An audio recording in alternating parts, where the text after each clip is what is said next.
Shermichael, I do want to ask you about this. H.R. McMaster, who served as Trump's national security advisor, is giving a pretty blistering account of the Trump White House in a new book, even describing meetings in the Oval Office as, quote, exercises in competitive sycophancy. Let's listen to what he said on CBS. Let's listen to this.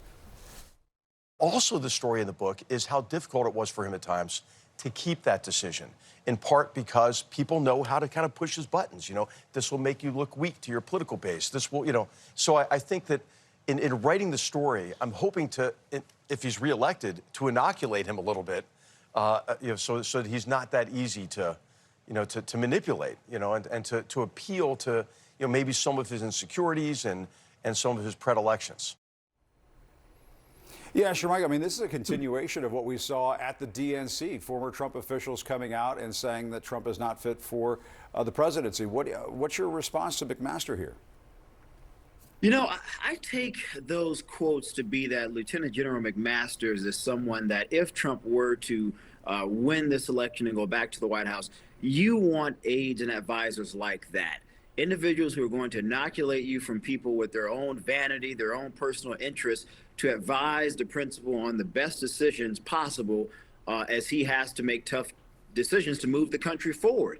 And here you have a guy who said, look, if I were to go back, I want to sort of protect him from some of those individuals who are going to play into some of the worst instincts he may have. You want advisors like that versus the latter, who only care about themselves, who only care about their own interests, who only care about their own objectives, because it's not about them, it's about the American people. And I think you sort of saw that with Lieutenant General McMaster.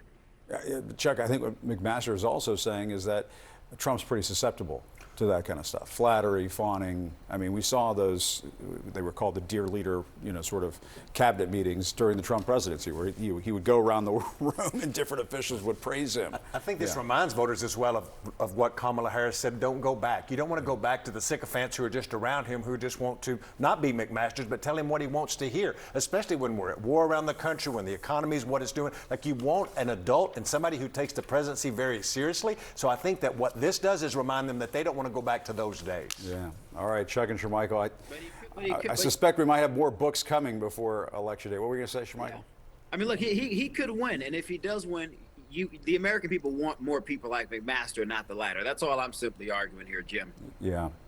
All right. Well, I mean, there's been a lot of talk, Shermichael, that if he gets back into office, there won't be people like H.R. McMaster. That Trump and some of the folks that are around him these days are going to make absolutely certain that there aren't those types of folks. The adults in the room won't be there.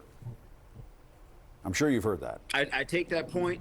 I know I have. I take that point. But, Jim, I got to tell you something. You got to govern. It's a tough and difficult job, and you want people with the experience to do the job and, again, advise the principal on making the best decisions for the country. Let me ask you about his next move. He is going to speak at the National Guard Conference. Kamala Harris has also been invited. I don't think she is going. Should she go?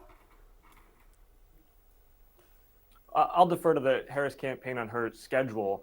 I'm focused on actions, not on words. What we have seen with Donald Trump over his political career is consistent actions to denigrate veterans. He has attacked Gold Star families. He has resisted the idea of wounded veterans walking in parades with him. He has stood against everything veterans have fought for by engaging in sycophancy with autocrats like Vladimir Putin and Kim Jong-un. He has threatened to cut veterans' benefits. This is not an individual who can be trusted as commander-in-chief. And don't just take my word for it. Listen to all the former flag officers who served in the first Trump administration who have issued collective warnings that he cannot be trusted to protect American national security. Most recently, of course, General McMaster, who's come out with a scathing and timely reminder of the dangers of a second Trump administration. I do want to get to that because Lieutenant General McMaster did write a book, and he's been doing some interviews in this blistering and quite insightful account of what he experienced in the White House. He describes meetings in the Oval Office as exercises in competitive sycophancy, during which Trump's advisors would flatter the president by saying things like, "Your instincts are always right. No one has ever been treated so badly by the press than you." Meanwhile, Donald Trump would say, according to McMaster, outlandish things like, "Why don't we just bomb the drugs in Mexico?" or "Why don't we take out the whole North Korean army?" during one of their parades. When you look at the words coming out of, he was in the administration, he was privy to these conversations. How do you think it is possible that there so many people in the public still want Donald Trump to be their president? Well, reminder that every time Donald Trump has been on the ballot, either expressly or implicitly, 16, 18, 20, 22, Americans as a country have rejected him, including in 2016 with a majority vote on the popular standard went against him. So he is not a popular individual. And the reason he's not a popular individual is that Americans deep in their bones understand that he puts himself before his country. And those competitive sycophancy conversations that you allude to, we know what that is. It's the same conversations happening in Venezuela and Russia and China. It's what dictators do to embed themselves in the organs of state. And I think the critical reminder from General McMaster is that a second Trump administration would be even more dangerous than the first. And here's why. During the first Trump administration, there were two groups of advisors. There were the sycophants, as you said, but then there were also individuals who put country and constitution before the president's personal interests and told him what he didn't want to hear.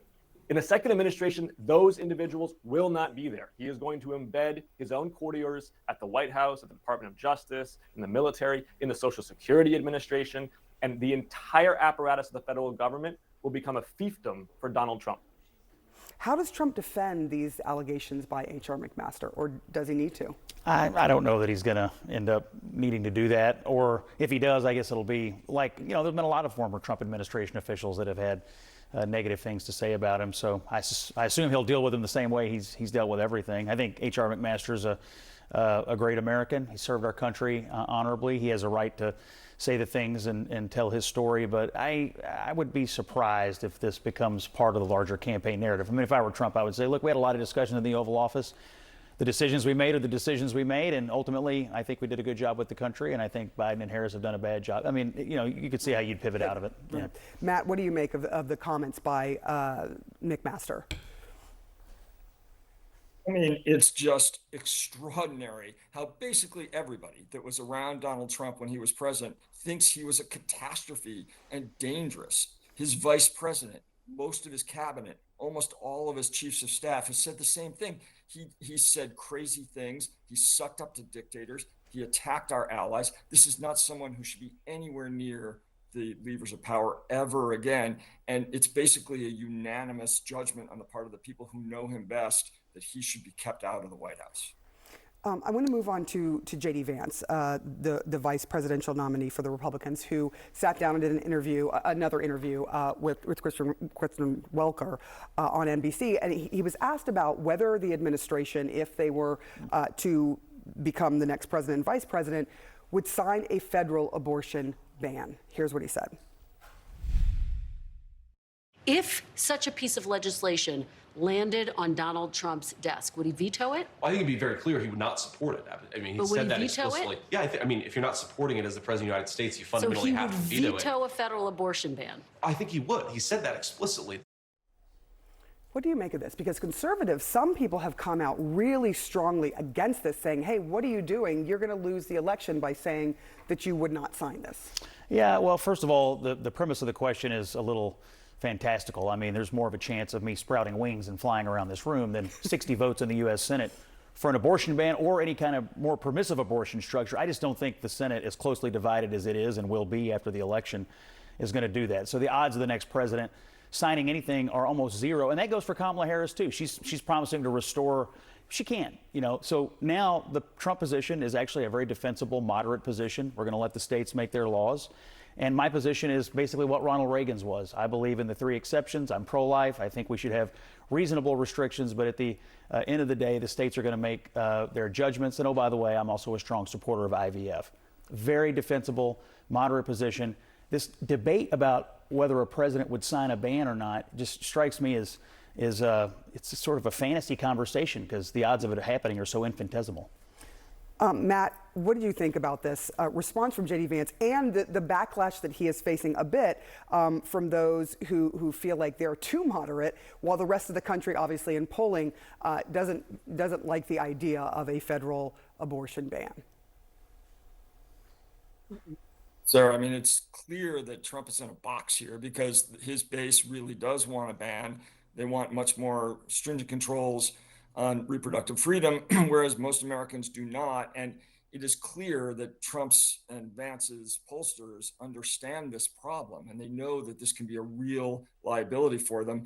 Trump has bragged many times about killing Roe versus Wade by appointing very conservative people to the Supreme Court. We have the receipts on that. There is no, he can't escape that. And Harris has made this a centerpiece of her campaign.